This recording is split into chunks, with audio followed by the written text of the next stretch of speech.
नमस्कार, मैं हूं रुचि शर्मा। वेब3 की तमाम बड़ी खबरें लेकर हाजिर हैं हम। Non fungible token marketplace OpenSea अपने on chain royalty enforcement tool operator filter को बंद कर रही है, जो क्रिएटर्स को रॉयल्टी लागू नहीं करने वाले एनएफटी मार्केटप्लेसेस को ब्लैकलिस्ट करने की अनुमति देता है। ओपनसी के फाउंडर और सीईओ डेविन फिंजर के 17 अगस्त के बयान के अनुसार ये चेंज 31 अगस्त से प्रभावी होगा। ऑपरेटर फिल्टर फीचर पहली बार नवंबर 2022 में पेश किया गया था और इसे सिंपल कोड स्निपेट के रूप में वर्णित किया गया था, जो एनएफटी सेल्स को सिर्फ उन मार्केट्स तक सीमित कर सकता है जो क्रिएटर फीस लागू करते हैं। हालांकि फिंजर ने कहा कि टूल को वह सफलता नहीं मिली जिसकी उन्हें आशा थी, क्योंकि इसे एनएफटी इकोसिस्टम से आवश्यक समर्थन नहीं मिला था। फिंजर ने दावा किया कि ब्लर डू और लुक्स रेयर जैसे एनएफटी मार्केटप्लेसेस ने ओपनसी की ब्लैकलिस्ट को बाईपास करने के लिए सी पोर्ट प्रोटोकॉल को एकीकृत करके ऑपरेटर फिल्टर को दरकिनार कर दिया था और इसीलिए क्रिएटर फीस से बचे।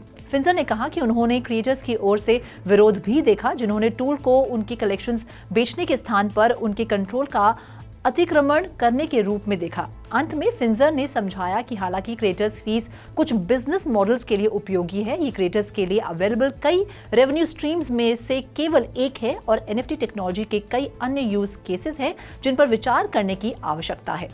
बढ़ते हैं अगली खबर की ओर। बैंकक्रप्ट क्रिप्टो लेंडर सेल्सियस को फ़ारेनहाइट कंसोर्टियम को एसेट्स बेचने के अपने प्लान पर वोट देना है। गुरुवार को एक जज ने डिस्क्लोजर्स को मंजूरी दी थी, जिसमें सुझाव दिया गया था कि क्रेडिटर 67% से 85% होल्डिंग्स की वसूली की उम्मीद कर सकते हैं। ये मंजूरी सेल्सियस के साल भर के बैंकरप्सी से बाहर निकलने और कस्टमर्स को फंड्स रिटर्न करने की दिशा में अंतिम कदम है। इस पीरियड में क्रिप्टो मार्केट्स में वाइड स्प्रेड डिस्ट्रप्शन देखा गया है और धोखाधड़ी के आरोप में पूर्व चीफ एग्जीक्यूटिव ऑफिसर एलेक्स मिसिंस्की की गिरफ्तारी हुई है, जो उन्होंने इनकार कर दिया है।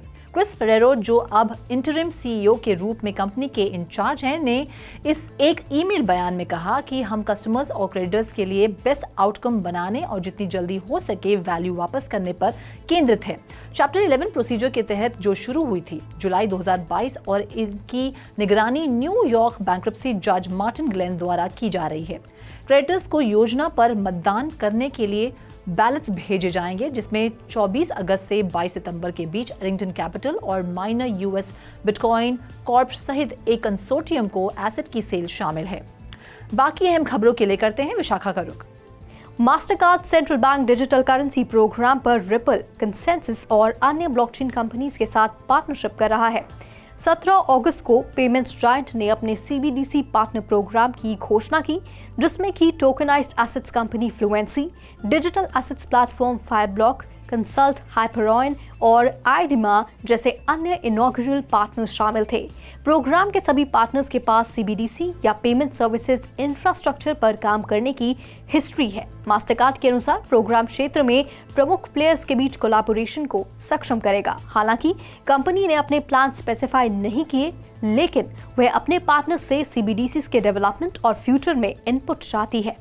मास्टरकार्ड ने 2020 से डिजिटल क्रिएट मुद्राओं में रुचि दिखाई है, जबकि उसने सेंट्रल बैंक के लिए अपने सीबीडीसी सिस्टम को टेस्ट करने के लिए एक सैंडबॉक्स लॉन्च किया था। कंपनी ने बहामस में सीबीडीसी के लिए प्रीपेड कार्ड भी जारी किए।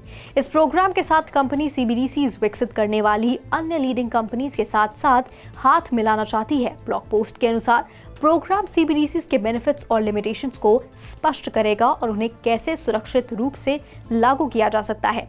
पार्टनरशिप पर बोलते हुए मास्टरकार्ड के डिजिटल एसेट्स और पार्टनरशिप्स के हेड राज दामोदरन ने कहा कि ये कंपनी की कमिटमेंट व्यक्त की है कि डिजिटल एसेट्स का उपयोग पैसे के अन्य रूपों की तरह ही आसान है।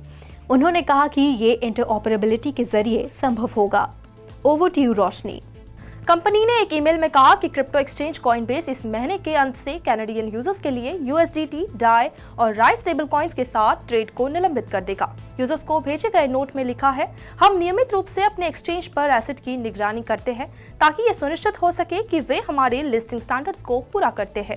हमारे सबसे रीसेंट रिव्यूज के आधार पर कॉइनबेस 31 अगस्त को कनाडा में राई रिफ्लेक्स इंडेक्स, डाई और टेथर के लिए ट्रेडिंग निलंबित कर देगा।